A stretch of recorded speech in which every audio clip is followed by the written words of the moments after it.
தமிழக அரசின் முக்கிய திட்டமான மகளிர் உரிமை தொகை திட்டத்தில் மாதம் 1000 ரூபாய் பெறுவதற்கு ரேஷன் கார்டு முக்கிய சான்றாக உள்ளது. எனவே ரேஷன் கார்டு உள்ளவர்களுக்கு மட்டுமே மகளிர் உரிமை தொகை வழங்கப்படுகின்றது. கடந்த 2023 செப்டம்பர் மாதம் முதல் மொத்தம் 1,63 லட்சம் பேர் விண்ணப்பித்திருந்தனர். இதில் 1,06,50,000 பயனாளிகள் தேர்ந்தெடுக்கப்பட்டனர். சுமார் 56.50 லட்சம் விண்ணப்பங்கள் நிராகரிக்கப்பட்டது. இதில் முக்கிய காரணங்களாக அரசு விதித்த நிபந்தனைகளுக்கு எதிராக இருப்பதால் உரிமை தொகை வழங்க மறுக்கப்பட்டது. மேலும் ரேஷன் அட்டைகள் இல்லாததும் முக்கிய காரணமாக கூறப்படுகின்றது.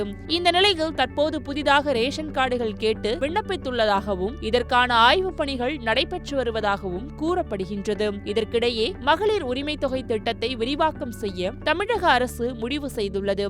இதற்காக உங்களுடன் ஸ்டாலின் திட்ட முகாமானது வருகின்ற 15ஆம் தேதி தமிழகம் முழுவதும் தொடங்கப்பட உள்ளது. இதையடுத்து இந்த திட்டத்தில் இணைய பல லட்சம் மகளிர்கள் காத்திருக்கின்றனர். அதே சமயத்தில் மகளிர் உரிமை தொகை பெற ரேஷன் அட்டைகள் முக்கிய ஆதாரமாக உள்ளதால் ஏராளமானோர் விண்ணப்பித்து வருகின்றார்கள். சரி, புதிய ரேஷன் கார்டு பெறுவது எப்படி? இந்த நிலையில் யாரெல்லாம் ரேஷன் கார்டு பெற தகுதியானவர்கள், ஆன்லைனில் விண்ணப்பிப்பது எப்படி என்பதை குறித்து தற்போது பார்க்கலாம். புதிய ரேஷன் கார்டு யார் விண்ணப்பிக்கலாம் என்று தெரியுமா? புதிய ரேஷன் கார்டு பெற புதிதாக திருமணமானவர்கள், ரேஷன் கார்டில் திருத்தங்கள் செய்ய விரும்புபவர்கள், ரேஷன் கார்டு இல்லாதவர்கள் அல்லது பழைய கார்டை புதுப்பிக்க விரும்புவோர்கள் விண்ணப்பிக்கலாம். புதிதாக திருமணமானவர்கள் தங்கள் பெற்றோருடன் உள்ள ரேஷன் அட்டையில் உள்ள பெயரை நீக்க வேண்டும். அதற்கான ஆதாரங்களை பெற்று புதிதாக ரேஷன் கார்டு விண்ணப்பத்தோடு இணைத்து விண்ணப்பிக்க வேண்டும். பெற்றோருடன் ஒரே வீட்டில் இருந்தால் புதிய ரேஷன் கார்டுகள் வழங்கப்படாது. அதற்கு பதிலாக பெற்றோர் ரேஷன் அட்டையில் திருமணமானவர்களின் பெயர்கள் இணைக்கப்படும். ஒருவேளை திருமணமானவர்கள் வேறொரு வீட்டில் இருந்தால் புதிய ரேஷன் கார்டுகள் பெற தகுதியுடையவர்கள் என்று கருதப்படுகின்றது.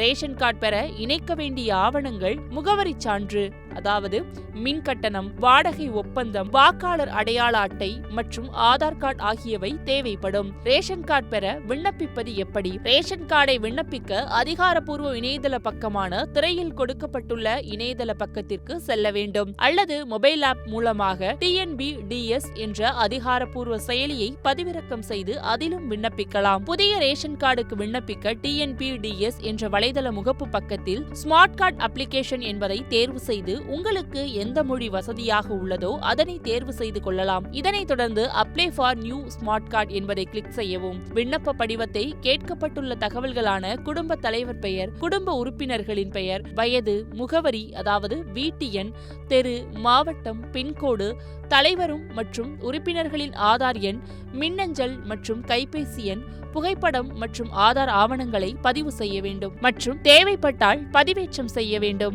இதன்பின் குடும்ப தலைவரின் புகைப்படம், பழைய ரேஷன் கார்டு நகல் சரியாக பதிவேற்றம் செய்யப்பட்டுள்ளதா என்பதை சரிபார்த்த பிறகு சப்மிட் செய்ய வேண்டும்.